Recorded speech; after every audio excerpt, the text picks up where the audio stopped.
Itinuturing ang Pilipinas na pangunahing source ng mga competent and skilled seafarers para sa global maritime market.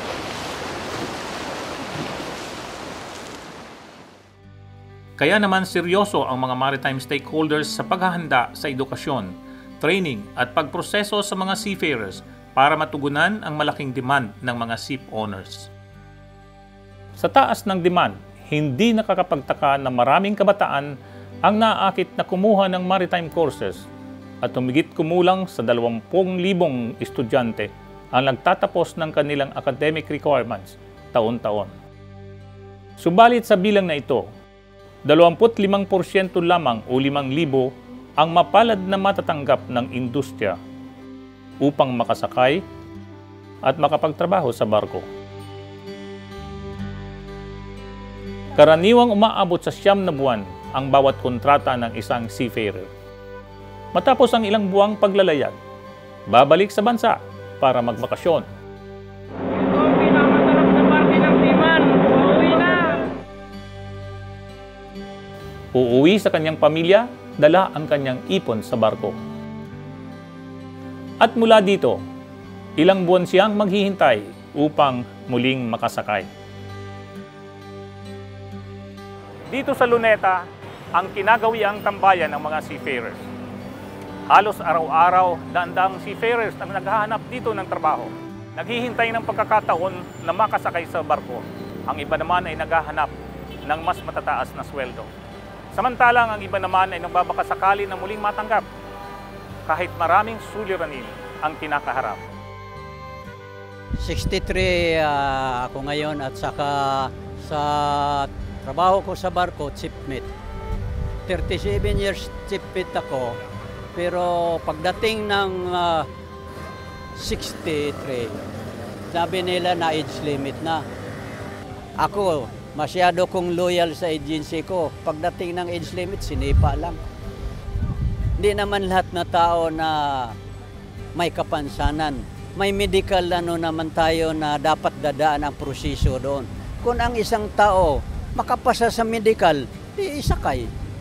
Tungkol naman sa training, anyway, ang gobyerno natin nagkaroon ng policy o national regulation natin na yung mga past training natin, especially sa SOLAS, OSTCW, binalik nila ngayon. Dapat yung mga kagaya namin na old seaman na fully experienced, dapat ang ginawa nila, ni-repress na lang o either na hindi na mag-schooling, instead na sa pamilya nila napunta doon sa training. Kasi sayang din naman kung mag-gardening lang ako, magbababuyan, mas malaki ang kikitain mo sa barko. As master, kikita ka ng libo-libo. Sa paglobo ng populasyon ng mga seafarers sa bansa, humihigpit naman ang sinturon sa pagkuha ng mga bagong requirements sa pagsakay sa barko. Nagiging issue ang trainings, pagdami ng maritime cadets na hindi nagkakaroon ng pagkakataon na makasakay ng barko, pag-edad ng mga dating seafarers, at retirement na hindi napaghandaan. Idagdag pa dito ang relasyon ng mga seafarers sa kani-kanilang pamilya. Bawat pag-alis ng isang seafarer, may isang pamilya na naiiwan at nalulungkot. Misis na pumapapel bilang ina at ama ng tahanan.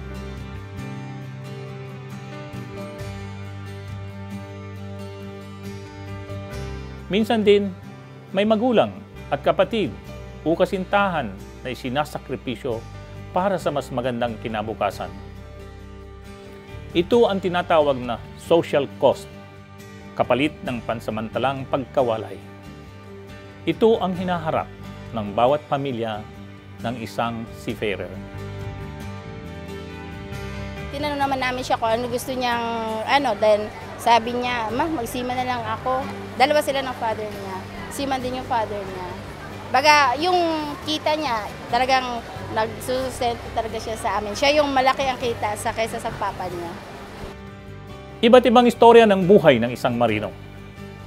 Iba't ibang karanasan na may kanya-kanyang dahilan at suliraning kinakaharap. Kung susumahin, May kakulangan na naisasantabi na dapat bigyang pansin. Ayon sa datos ng Central Bank, humigit kumulang sa $5.6 billion ang remittances ng mga seafarers na nakakatulong sa ekonomiya ng ating bansa. Pero, ilang porsyento kaya nito ang naitatabi ng mga seafarers? Kung meron man, ang realidad ay kakaunti. Ang pagkakaroon ng malinaw na direksyon para sa mga batang seafarers sa pagpaplano ng kanilang kinabukasan at pagbibigay solusyon sa tumataas na bilang ng mga overage seafarers ang dahilan kung bakit kailangan nating magkaisa at gumawa ng aksyon para sa pagbabago. Dahil kung hindi tayo ang kikilos, sino? At kung hindi ngayon, kailan pa? Sa ating pagtutulungan at pagkilos, maaari nating mabago ang kasalukuyang estado ng pamumuhay at kinabukasan ng mga seafarers tungo sa pag-angat, pag-unlad, at tagumpay.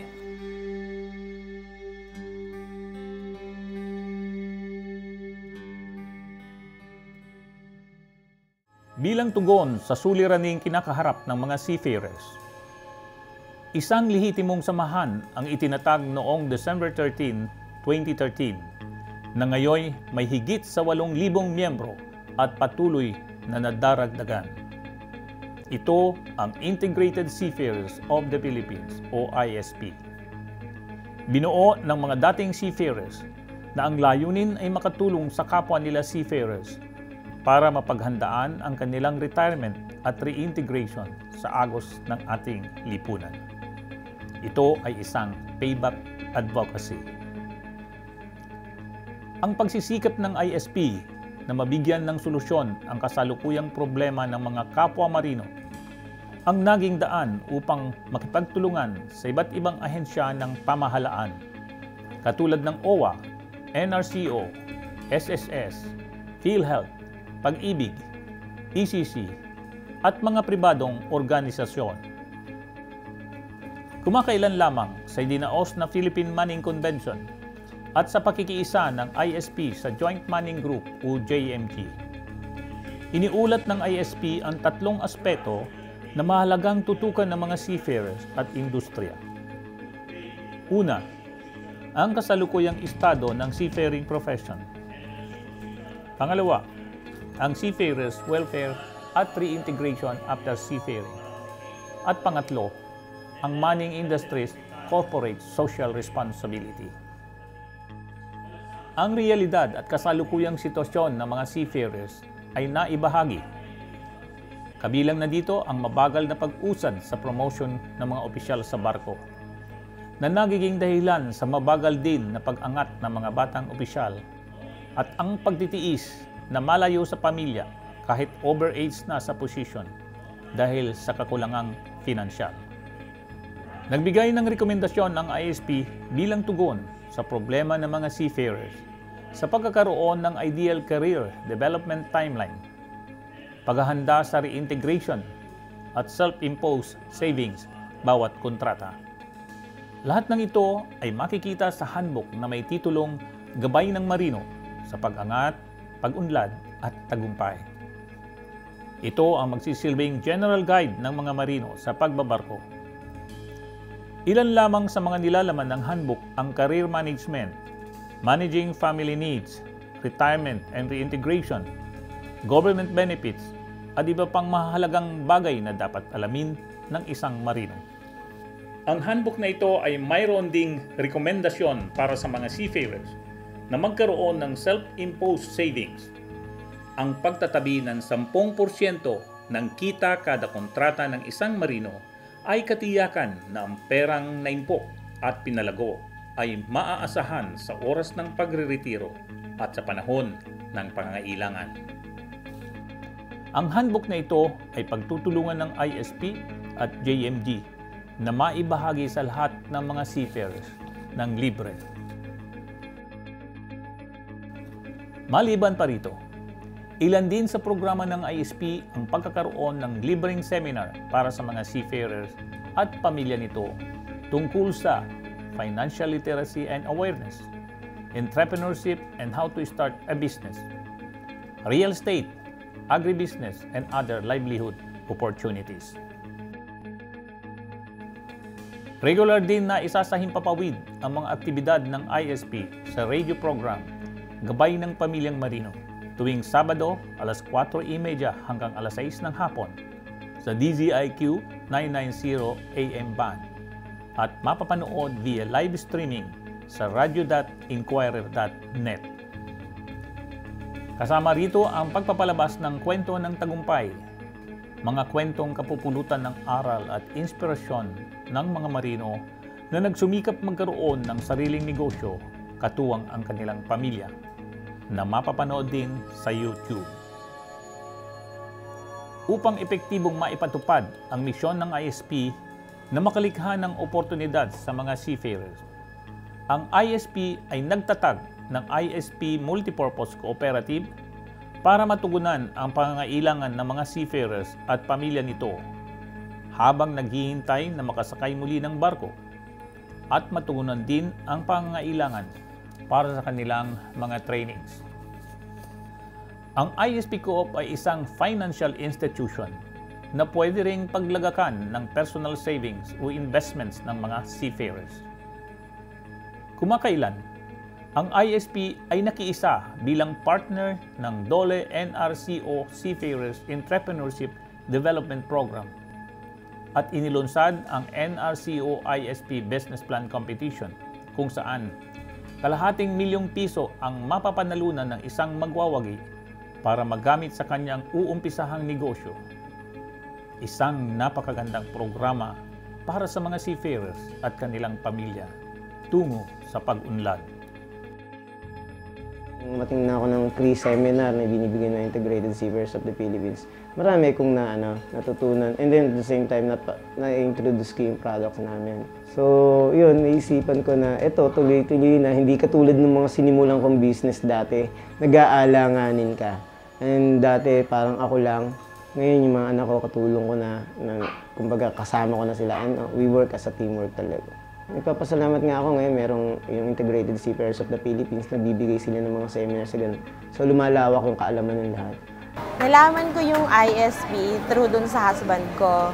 Utility siya before sa Astra, and then nung paalis na siya, pinaregister niya ako sa ISP. And then one time, September last year, nag-text yung ISP na merong seminar. So, pumunta ako. Doon sa ISP, sobrang laki ng naitulong sa akin. Kasi una, naintindihan ko yung how to handle money matters, ganon. Kasi karamihan pala ng mga marino, tumatanda sa pagiging marino. So, kahit 60 years old na, gusto pa rin sumakay. So, doon ko na intindihan na kailangan yung mga misis na katulad ko na naiiwan dito na nag-handle ng padala, dapat sinisinop, ini-invest. Ang ISP membership fee ay libre para sa lahat ng mga seafarers at kanilang pamilya. Active o inactive, pwedeng sumali. Sa mga nais magparehistro at may karagdagang katanungan, magtungo lamang sa aming website www.isp.org.ph. Maging wise na seafarer, nandi magretirong mahirap. At tandaan, walang forever sa pagbabarko.